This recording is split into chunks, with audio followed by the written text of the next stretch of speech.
گزشتہ ماہ اپریل میں ہم نے یورپ کے 7 ممالک کا دورہ کیا تھا، تو وہاں پر جتنے اہل علم تھے، علماء کرام تھے، اپنے فن کے ماہرین سے ان سے ہم نے انٹرویو کیے، ان کی ملاقات کی، جس سے ان کا تعارف پوری دنیا میں ہوا، بہت سراہا گیا۔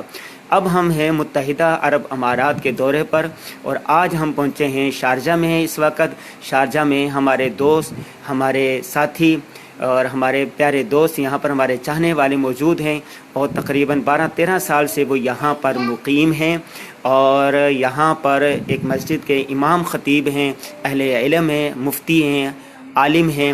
ان سے ہم بات کریں گے۔ یہ پروگرام لائیو پروگرام ہمارا درسقرآن.com پر چل رہا ہے۔ درسقرآن.com یہ واحد پاکستان کا وہ تھا ویب چینل جو سب سے پہلے آیا تھا، پوری دنیا میں تقریباً دیکھا جاتا ہے۔ آپ اس چینل کو کیسے سمجھتے ہیں درسقرآن.com؟ جی میں خود بھی اس سے میں نے استفادہ کیا ہے، خاص کر جب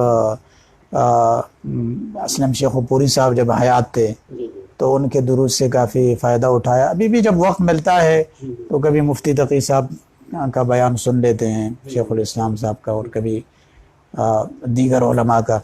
تو واقعی یہ بہت جاندار، اور چلانے والے کون ہے دل سے ان کے لیے دعا نکلتی ہے، اور یقیناً اس دور میں اس کی ضرورت ہے کہ اس قسم کی چیز، سوشل میڈیا کو بھی اسلام کے لیے انسان استعمال کرے، اور اسی طرح جدید جو ٹیکنالوجی ہے۔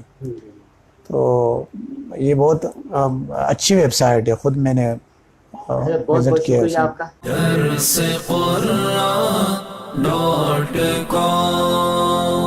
www.darsequran.com